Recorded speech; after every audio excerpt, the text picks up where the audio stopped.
adik-adik yang diberkati Tuhan. Kelas 1 dan kelas 2 yang hari ini dari rumah masing-masing. Hari ini kita mau sama-sama untuk belajar firman Tuhan ya. Sebelumnya Kak Rahel minta maaf kalau penyampaian hari ini lewatnya video ya. Kakak harap apa yang disampaikan itu gak keputus-putus. Oke, sekarang siapa yang sudah siapkan Alkitabnya? Nah, Kak Rahel sudah siapin Alkitabnya nih. Oh iya, Kak Rahel juga mau tanya nih, apa di lingkungan kalian ada yang lagi mengalami sakit, terus itu kita tuh nggak diizinkan untuk didekat sama orang lain? Nah, kondisi saat ini ternyata kita lagi alami adik-adik karena adanya pandemi COVID-19. Kita nggak boleh berkerumun sama orang banyak. Terus kita harus selalu pakai masker, kita harus selalu izin cuci tangan. Terus bahkan kalau belajar ataupun beribadah itu dari rumah adik-adik. Nah, COVID ini adalah penyakit menular adik-adik. Menular itu artinya penyakit ini dapat menyebar ke orang lain jika kita berada di dekat orang yang lagi sakit itu adik-adik. Nah, hari ini kita akan masuk ke dalam kisah di Alkitab di Markus 1.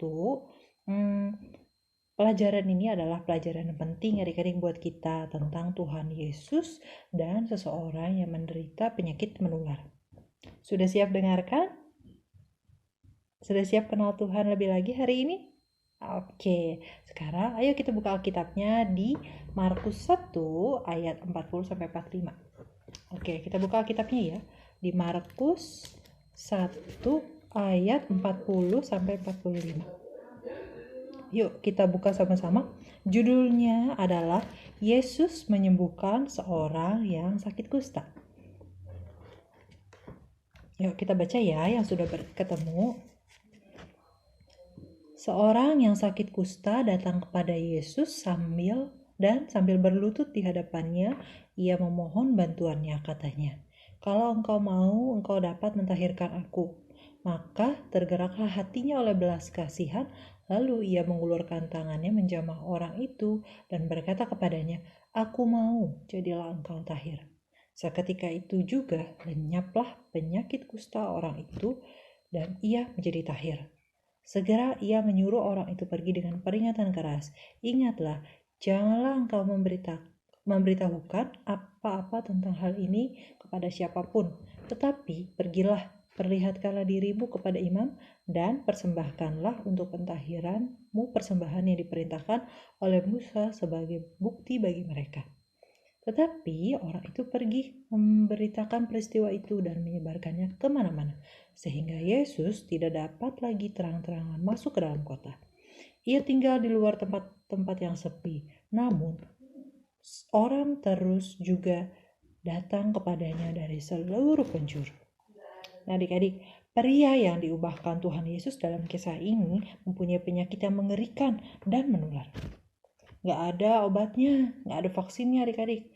Jadi penyakit ini disebut penyakit kusta dan penderitanya itu disebut penderita kusta.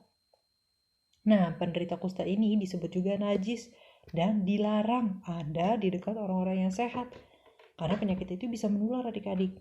Nah, penderita kusta itu juga tinggal itu harus jauh-jauh dari orang-orang yang sehat, bahkan dia harus jauh dari keluarganya. Atau kalau istilah zaman sekarang itu disebutnya isolasi mandiri adik-adik. Terus jadi nggak ada tuh yang berani mendekati ataupun menyentuh orang yang menderita penyakit kusta itu adik-adik. Nah, menurut kalian gimana perasaan dari penderita kusta itu? Iya, pasti perasaannya sedih, terus perasaannya itu kesepian karena nggak ada yang nemenin adik-adik. Nah, penyakit kusta ini adik-adik ternyata bisa menyebabkan seseorang itu akhirnya meninggal dunia. Nah, sekarang kakak mau ajak kalian tutup matanya. Udah, ayo tutup matanya. Nah, selama kalian tutup matanya, dengarkan ini baik-baik dulu ya.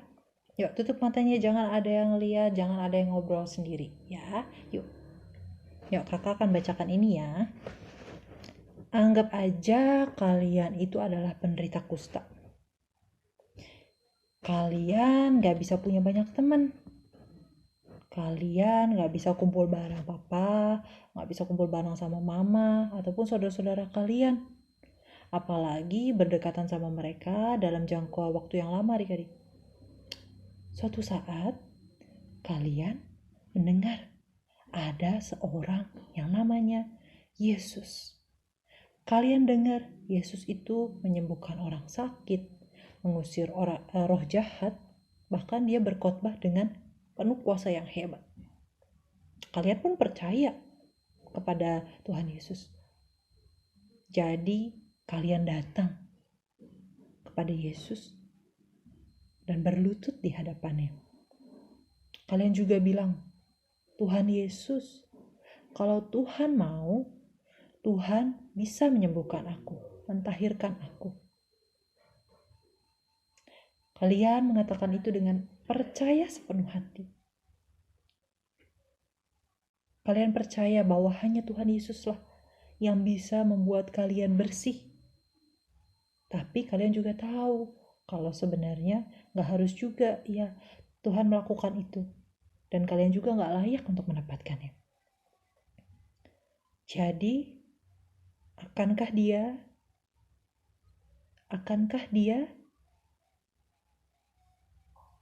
tiba-tiba kalian merasakan tangan Yesus menyentuh kalian.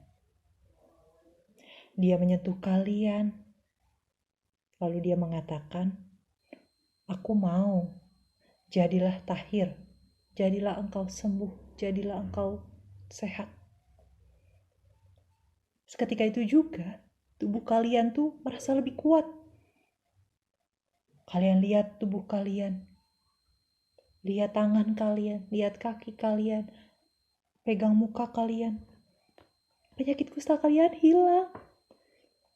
Kalian disembuhkan, disucikan oleh tangannya Tuhan Yesus. Dia menyentuh kalian, dan kalian sudah bersih. Oke, sekarang boleh buka matanya. Nah, persis sekali adik-adik. Inilah yang terjadi sama orang yang menderita penyakit kusta ini. Tuhan kita adalah Tuhan yang berkuasa, amin. Tuhan kita adalah Tuhan yang penuh kasih sayang dan penuh pengampunan. Dalam firman-Nya kali ini, kita mau lihat bagaimana Tuhan Yesus tuh memiliki belas kasihan kepada penderita kusta ini. Dia mengulurkan tangannya, dia menjamah, menyentuh pria yang selama ini tidak pernah disentuh oleh siapapun, termasuk oleh keluarganya. Nah, lewat firman Tuhan kali ini kita mau lihat kabar baiknya Tuhan Yesus. Kuasanya Tuhan Yesus yang benar-benar dahsyat. Dan juga otoritasnya adik-adik.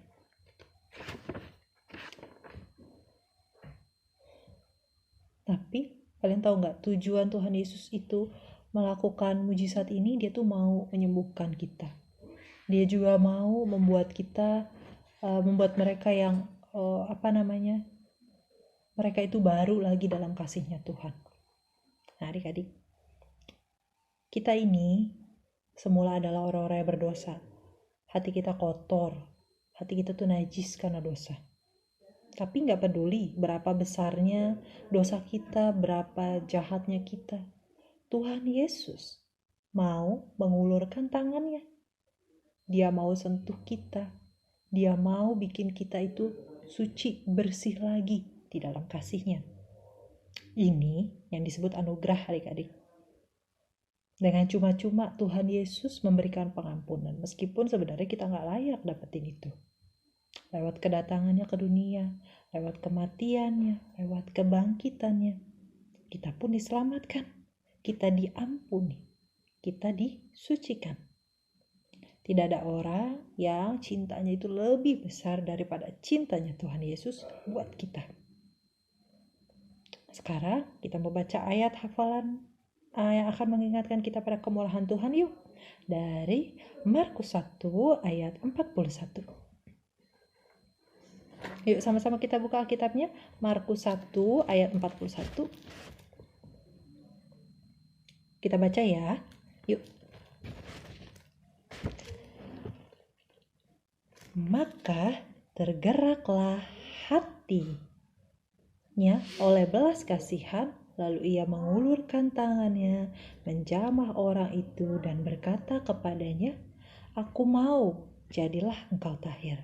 Sekali lagi ya, Markus 1 ayat 41. Maka tergeraklah hatinya oleh belas kasihan. Lalu ia mengulurkan tangannya, menjamah orang itu dan berkata kepadanya, "Aku mau, jadilah engkau tahir." Oke, sekian firman Tuhan hari ini. Kita mau berdoa yuk.